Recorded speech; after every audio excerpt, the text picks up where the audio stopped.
Hello, everyone. This is Kareem Canston, the business coach, helping small businesses that are stuck, CEOs that are stuck where they are presently, and helping them with developing a GPS roadmap for sales growth.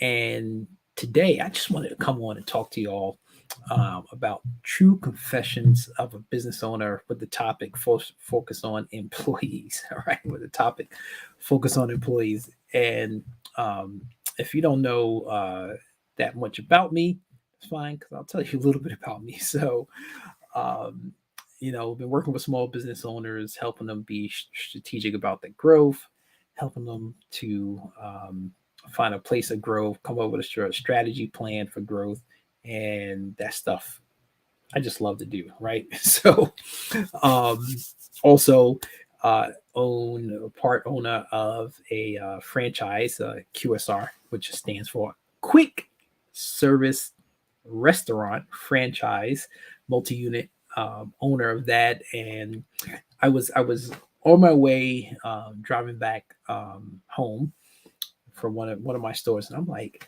man, something just dropped up in my mind and talk about employees and talk about true confessions of a business owner. Now, I'm not. I'll share some stuff. It might be interesting, and many people um, talk about how hard it is to find employees, right? Or people say they might say nobody wants to work. Right, you hear that a lot. You hear that a lot in many industries. Nobody wants to work, Kareem. People want to stay at home, or they want to be on, still stay on assistance, or people are lazy, and I hear that all the time. And I'm not discounting what people are saying, because depending what industry you are in, um, it is a challenge, right? I'm gonna just put it that way. It is kind of a challenge of recruiting people, hiring people, especially since the pandemic. It has upended industries big time, right, with employees. And so, I just wanted to come on, share some insights, share some things.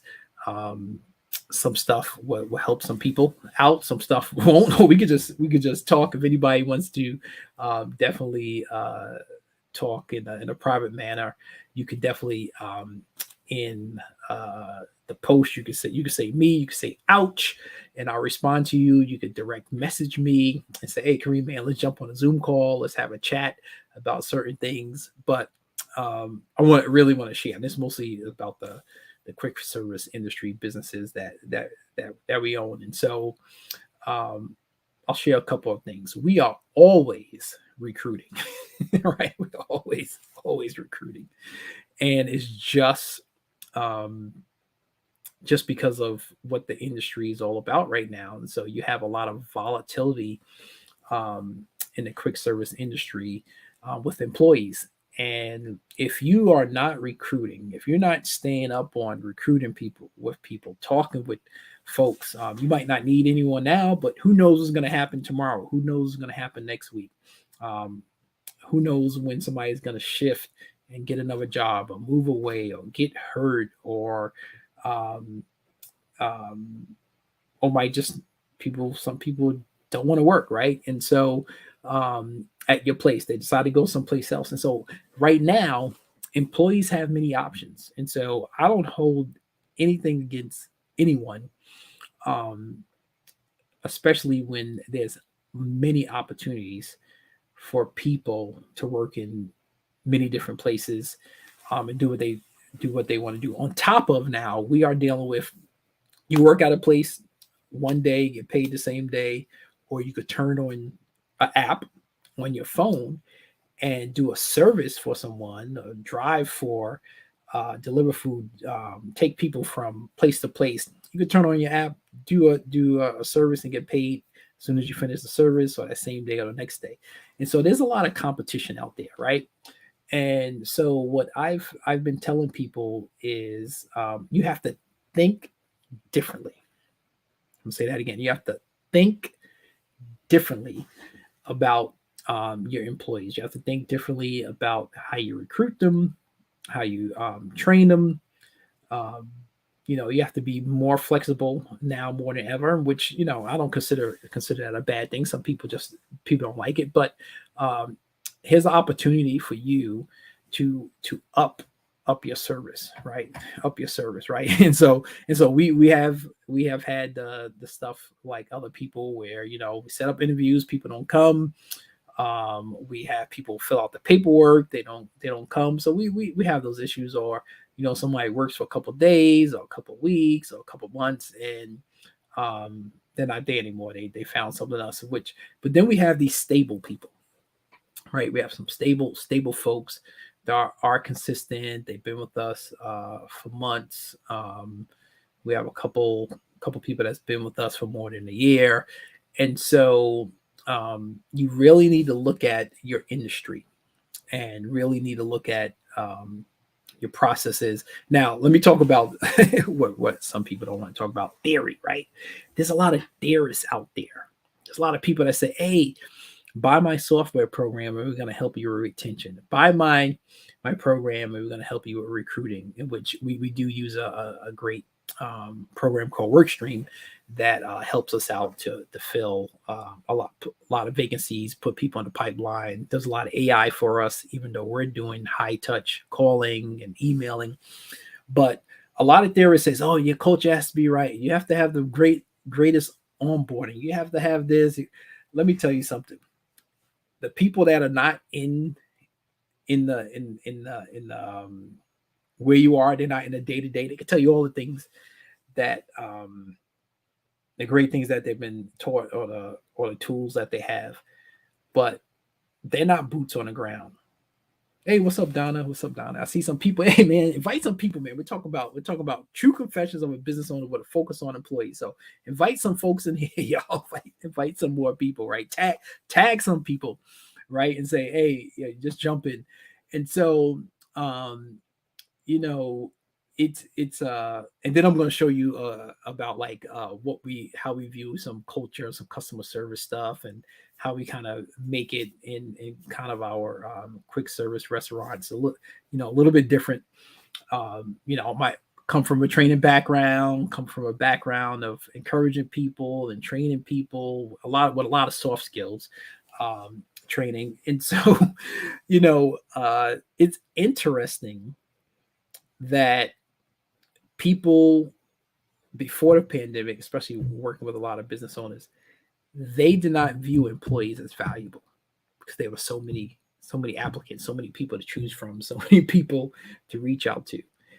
And then when the pandemic happened, then it was like, well, I got to recruit more people, I got to do more stuff, I got to change my culture. Well, you should have been doing that beforehand, because there was data, there was statistics before the pandemic that, hey, the workforce is shrinking, baby boomers are going to be retiring, more people are going to be moving out of the workforce. And so the interesting thing is that now we're here, right? Now we're here. So many people say, hey, how do you stay open every single day? I'm like, hey man, we're recruiting, right? All the time. We're being flexible. We're trying to do everything we can do within our means to make it an opportunity for other people to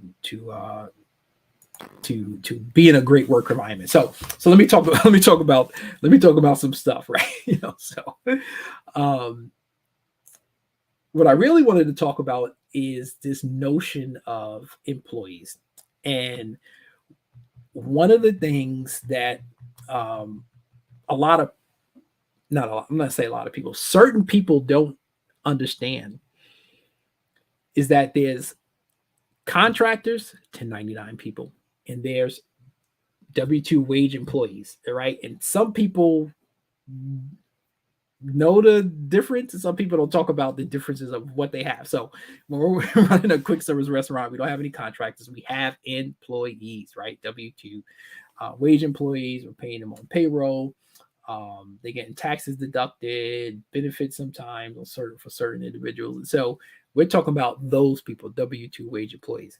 There's a whole nother market that people are using virtual assistants, contractors, and they call them team members, they call them the employees, but they're not W-2 wage directly employees. All right. So I'm talking about W-2 wage employees that work for you, putting them on the books, right? They're not getting 1099. They answer to you. You're telling them when to show up, give them a schedule, helping them out. So that's what we're talking about. And so there's a whole movement going on now where, especially in the service business, if you're virtual and things like that, people are moving to virtual assistants and they're offloading work, just not in the U.S., but a lot of places to other countries.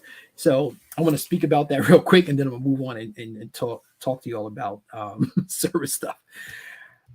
I think it's important for businesses in this country, I'm in America, to employ people in America and have an economic engine, right, that you are helping other people. So I think it's a great thing that we're employing people in a community where our business is located from. Now, I know it's cheaper to do stuff virtually, to each his own, their prerogative, whatever, right? I'm not telling you how to run your business, but if you want to create community, if you want to help people in a community, and you say that you're there for the community, why don't you hire people from the community?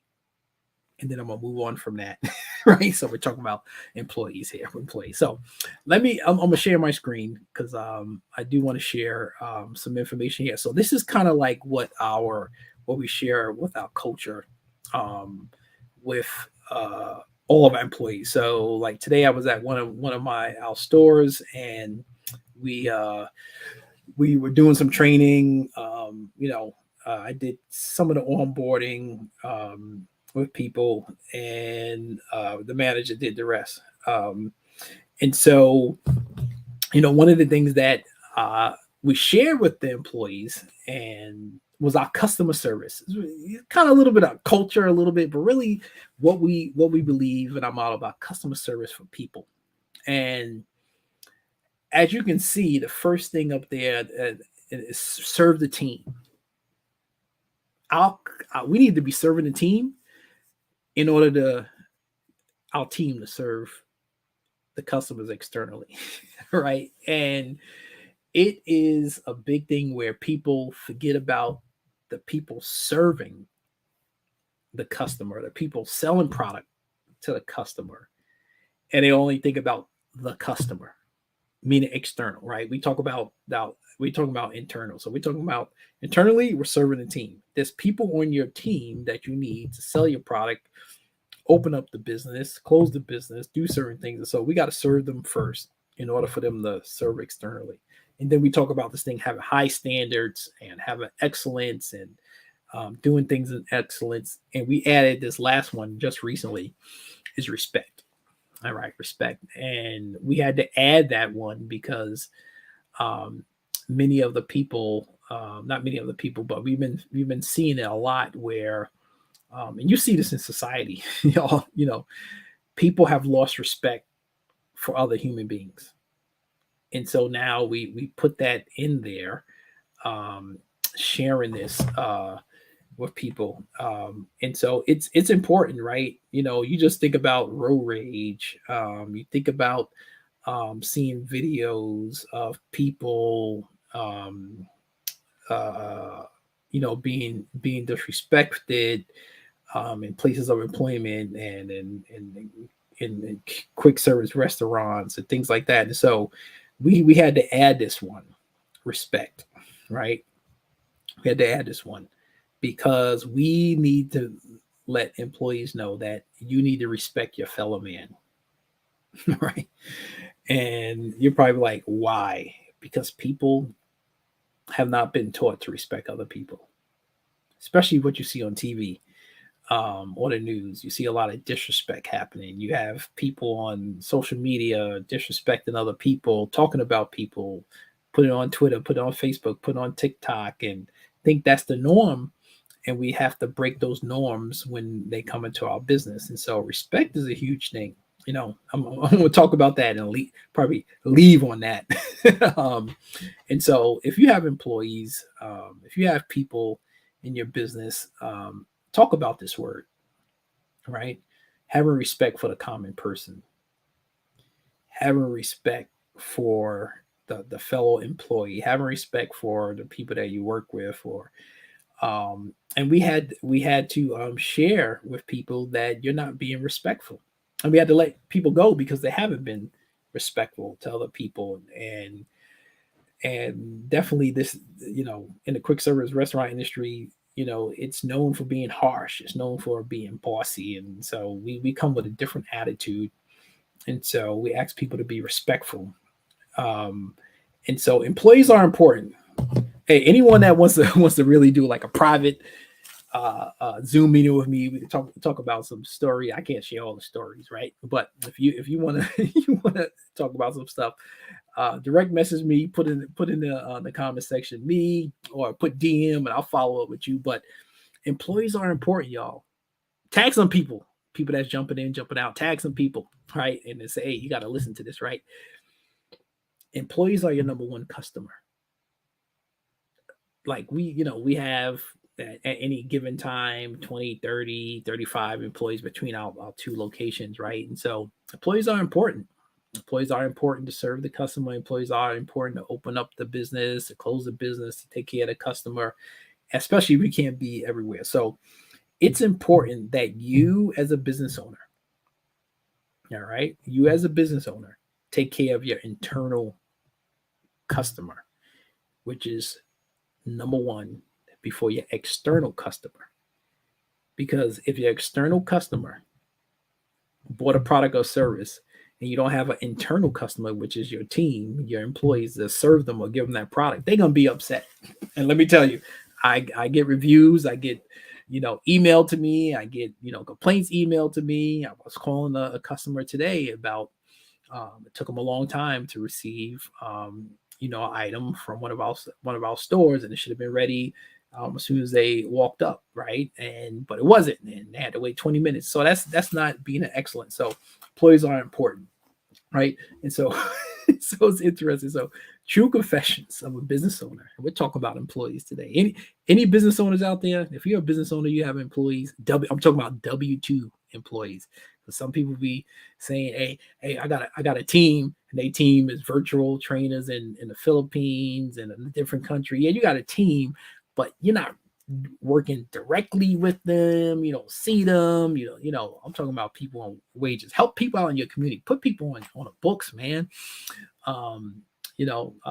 Pay people a living wage, right? So tag some business owners, right, that need to hear this, right? True confessions. I'm talking about true confessions of a business owner, but a focus on employees.